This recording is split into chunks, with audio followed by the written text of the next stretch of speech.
Assalamualaikum warahmatullahi wabarakatuh. Perkenalkan, nama saya Hanifah Suparman, selaku moderator dari kelompok 9. Di sini, kelompok kami akan membahas mengenai materi The Use of Social Media as a Tool for Stakeholder Engagement in Health, Service Design and Quality Improvement. Scoping Review. Di sini saya akan membacakan pula nama-nama kelompok dari kelompok 9, yaitu yang pertama adalah Reski Anggriani Lukri selaku pemateri pertama, yang akan membahas mengenai pendahuluan. Nah, selanjutnya yaitu pemateri yang kedua adalah dari Saudari Nurul Magfirah, yang akan membahas mengenai tinjauan peneliti serta tinjauan pustaka. Pemateri ketiga yaitu dari Saudari Isfayani U, yang akan membahas mengenai anggota komite penasehat berkontribusi pada tinjauan, serta dia akan membahas metodologi. Selanjutnya untuk pemateri keempat yaitu dari Saudari Ranti Elva Ramalia, yang akan membahas mengenai hasil peneliti serta diskusi atau pembahasan dari materi kami.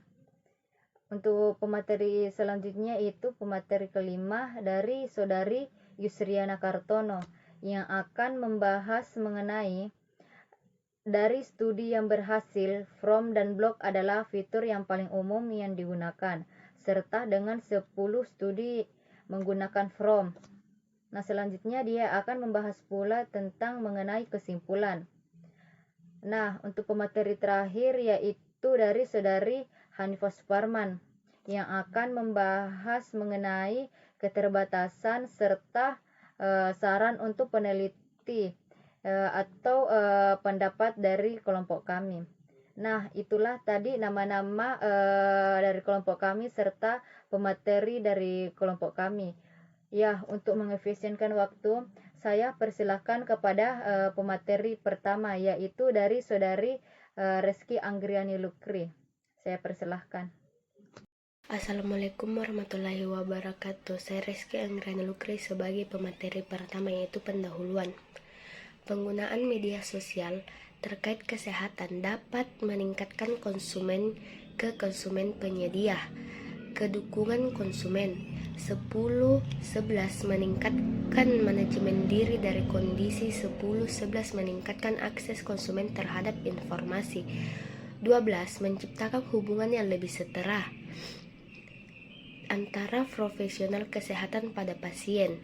10 meningkatkan pendataan pelayanan kesehatan. 12 keterlibatan pemangku kepentingan dalam desain layanan kesehatan atau peningkat kualitas atau QI adalah praktik yang mapan di stakeholder adalah individu kelompok yang dapat mempengaruhi keberhasilan organisasi atau mempengaruhi kemampuannya untuk memenuhi tujuannya.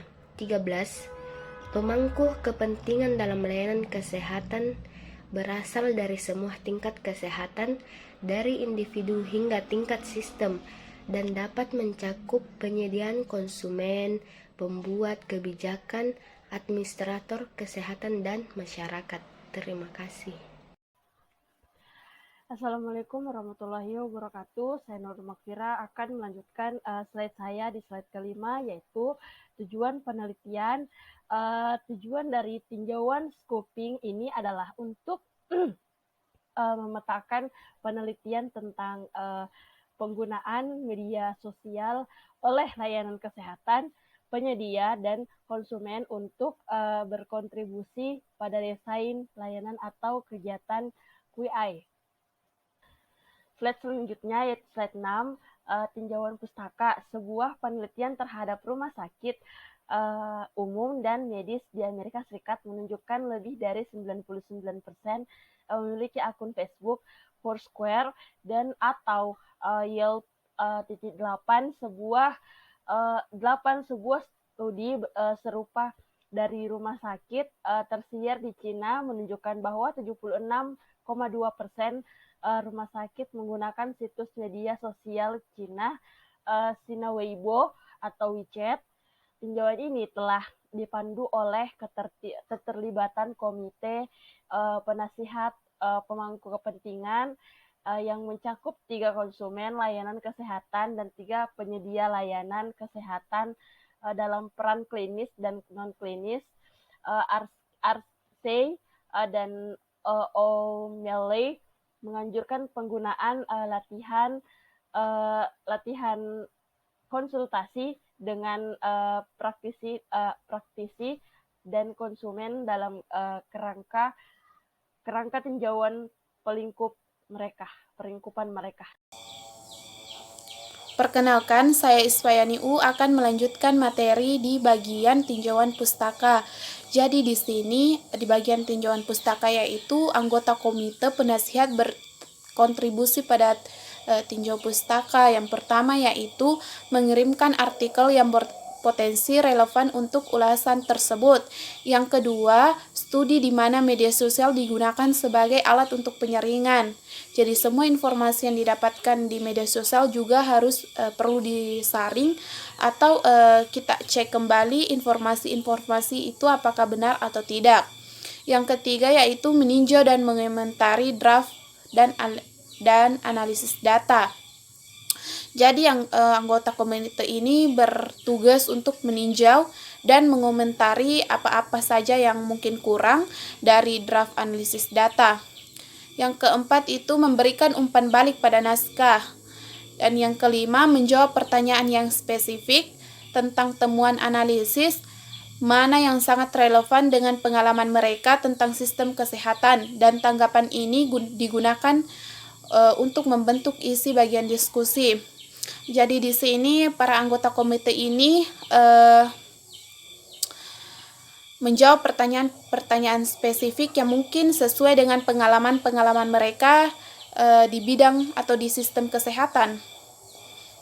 Selanjutnya yang keenam itu 3 anggota komite penasihat yang mengomentari draft analisis data, memberikan umpan balik pada manuskrip dan menjawab pertanyaan yang menginformasikan bagian diskusi disertakan dengan rekan penulis pada tinjauan. Selanjutnya di bagian metodologi, yaitu metode yang digunakan di analisis ini yaitu metode kualitatif deduktif yang digunakan untuk membuat tipologi baru yang menggambarkan metode komunikasi media sosial melalui pengintegrasian, interpretasi, dan sintetis konten data yang diekstraksi dan temuan gambaran numerik. Itulah penjelasan dari saya, sekian. Saya Rantel Farahmalia, pemateri keempat yang akan membawakan materi mengenai hasil dan diskusi dari penelitian. Yang pertama yaitu hasil dari penelitian, yang menjelaskan bahwa media sosial digunakan sebagai alat dalam pengembangan kebijakan atau strategi atau pedoman kesehatan pemerintah ataupun internasional. Sebagian besar studi yang disertakan mendapatkan jumlah 82,5% yang menggunakan platform yang tersedia untuk umum seperti Facebook, Twitter, Instagram, dan lain-lain untuk melakukan aktivitas mereka, dengan Twitter yang menjadi platform yang paling umum digunakan dalam 20 studi. Media sosial digunakan sebagai alat dalam pengembangan kebijakan atau strategi atau pedoman kesehatan pemerintahan atau internasional dalam 13 studi. Media sosial digunakan sebagai alat komunikasi, siaran untuk menyebarkan sumber daya atau informasi yang akan mendorong tindakan terkait KI layanan kesehatan offline dalam 7 studi. Dalam hal ini paling umum untuk memberikan informasi pengembangan profesional kepada penyedia layanan yang bertujuan untuk meningkatkan jumlah penyedia yang mengikuti pedoman klinis. Materi kedua yaitu mengenai diskusi atau pembahasan dari penelitian. Disebutkan bahwa sebanyak 2088 judul dan abstrak dan 214 artikel teks lengkap disaring untuk kelayakan.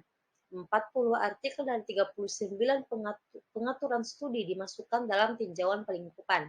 Sebagian besar studi yang disertakan yaitu 82,5% menggunakan platform yang tersedia untuk umum seperti Facebook, Twitter, Instagram, dan lain-lain untuk melakukan aktivitas mereka, dengan Twitter yang menjadi platform paling umum digunakan. Baik, itulah materi yang dapat saya sampaikan. Saya persilakan kepada materi selanjutnya. Terima kasih. Bismillahirrahmanirrahim. Saya Yusrana Kartono sebagai pemateri kelima akan melanjutkan pemaparan materi dari hasil dan diskusi. Dari studi yang berhasil, forum dan blog adalah fitur yang paling dulu digunakan. Dengan 10 studi menggunakan 3 forum. Yang pertama itu temuan utama. Platform yang tersedia secara komersial lebih sering digunakan daripada platform yang dibuat khusus, dan ini paling sering digunakan di tempat umum yang dapat diakses secara terbuka. Adapun yang kedua yaitu model komunikasi. Sebagian besar penelitian menggunakan model komunikasi media sosial dua arah. Komunikasi dua arah dipandang sebagai salah satu keunggulan media sosial dibanding bentuk komunikasi online lainnya, baik secara umum dan khusus di bidang kesehatan saat melibatkan pemangku kepentingan dalam desain layanan dan QII. Adapun yang ketiga, jenis QII dan sebagian desain.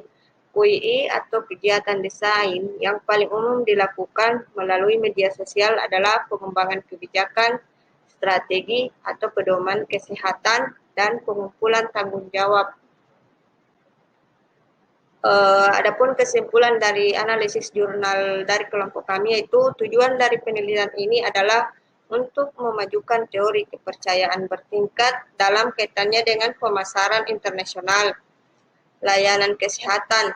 Model MLT yang dikembangkan secara empiris mengungkapkan bahwa kepercayaan dibangun pada 3 tingkat yang saling terkait, mikro ke individu, meso ke perusahaan, dan makro ke nasional, yang masing-masing dapat memengaruhi yang lain. Yang baru, konsep kepercayaan tingkat nasional dan konstruksi model MLT menambah nilai pada literatur kepercayaan yang ada. Baiklah, itulah materi yang dapat saya sampaikan. Saya kembalikan kepada moderator. Perkenalkan, nama saya Hanifah Suparman selaku pemateri terakhir. Di sini saya akan membahas mengenai materi keterbatasan, yang dimana keterbatasan adalah tidak adanya tinjauan pelingkupan atau tidak ada penilaian kualitas yang dilakukan pada studi yang disertakan. Hal ini pula berarti tentang bahwa tidak adanya kesimpulan yang dapat ditarik tentang seberapa kuat atau dapat digeneralisasikan temuan dari individu, dan tidak ada bukti pula yang dapat kita pertimbangkan di sekitar berbagai pendekatan atau penggunaan media sosial yang dapat kita hasilkan. Nah, selanjutnya yaitu mengenai saran untuk peneliti atau pendapat dari kelompok kami tentang materi kami tersebut, yang dimana kelompok kami menyatakan penggunaan media sosial adalah suatu pelayanan kesehatan yang strategis yang dapat kita gunakan untuk membantu pihak-pihak yang berkepentingan di dalam pelayanan kesehatan maupun untuk pasien, dan dapat kita ciptakan pula peluang yang baru untuk inovasi dalam perancangan dan menguji coba cara-cara baru untuk kita dapat melibatkan pemangku atau kepentingan dalam QI dan desain dari pelayanan kesehatan tersebut. Nah, maka perlu juga kita adanya penelitian yang selanjutnya untuk kita dapat menggunakan media sosial dalam pelayanan kesehatan yang lebih strategis atau peningkatan pelayanan kesehatan. Nah, itulah tadi saran untuk penelitian kami serta pendapat dari kelompok kami. Nah, itu pula tadi presentasi dari pemateri pertama sampai pemateri terakhir. Itulah juga hasil diskusi dari kelompok kami serta presentasi dari kelompok kami. Nah, akhir kata saya ucapkan selaku moderator dari kelompok 9, lebih dan kurangnya mohon dimaafkan. Untuk memefiskankan waktu, saya akhir dengan ucapan wabillahi taufik wal hidayah. Wassalamualaikum warahmatullahi wabarakatuh.